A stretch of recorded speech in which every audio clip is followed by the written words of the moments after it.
Wie stark bist du? Oder bist du stark oder tust du nur so, als wärst du stark? Wir reden nicht von dem Bizepsumfang, sondern vom Mindset. Wie stark bist du im Kopf? Wie stark ist deine Psyche? Denn wir sind alle gerne stark. Wir treten selbstbestimmend auf. Wir wollen Probleme lösen. Unsere Rückschläge einfach so wegwischen. Ängste überwinden. Aber in der Wirklichkeit, in der Realität sieht es ganz anders aus. Und viele kommen mit dieser Situation nicht klar. Und deswegen machen wir uns auch selbst etwas vor, dass wir stark sind, dass wir das hinkriegen, dass wir das besser können. Weil wir mit der Gegensituation nicht klarkommen. Wenn wir sagen würden, das schaffe ich nicht, ich habe Angst. Denn in der Wirklichkeit haben wir ja auch Angst. In der Wirklichkeit können wir auch unsere Probleme gar nicht bewältigen. Aber wir geben uns selbst Mut, indem wir uns nämlich Maske aufsetzen und das Ganze vortäuschen.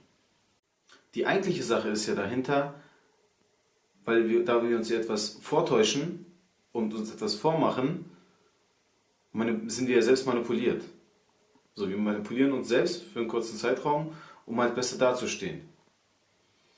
Um uns komplett von der Kehrseite zu zeigen, was wir eigentlich gar nicht sind.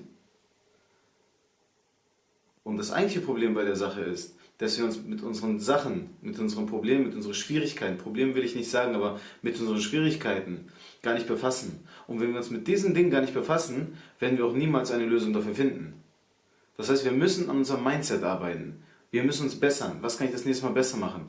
Ich finde, wenn man sich Ziele vornimmt, was man in der Zukunft besser machen kann und darauf hinarbeitet, dann ist das Ganze auch möglich. Dann kann man das auch schaffen. Aber nur, wenn man will. Wenn man etwas vortäuscht, dann klappt das für einen kurzen Zeitraum. Das kann sein. Aber auf lange Sicht gesehen wird das nicht klappen. Irgendwann wird es rauskommen, dass jemand einem was vorspielt. Und das ist nämlich der nächste Punkt. Umfeld. Wie reagiert unser Umfeld überhaupt drauf, wenn wir uns verstellen denen gegenüber?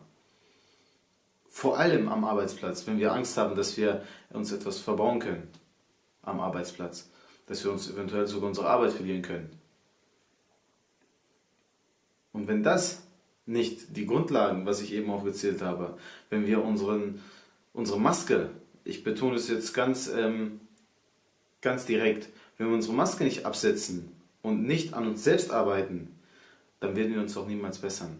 Deswegen lege ich jedem ans Herz, befasst euch mit den Problemen, die ihr habt, weil Ängste sind nur so lange Ängste oder Probleme sind nur so lange Probleme, solange wie man sich mit diesen Problemen oder mit den Ängsten nicht befasst. Wenn man auf die Ängste zuarbeitet, auf die Probleme hinzuarbeitet, dann hat man irgendwann keine Probleme mehr. Zumindest nicht in der Hinsicht. Dann hat man keine Ängste mehr. Zumindest in der Hinsicht nicht, wovor man tatsächlich Angst hat. Deswegen sage ich, liebe Freunde, lege ich euch ans Herz, gebt euch so wie ihr seid oder seid so wie ihr euch gibt.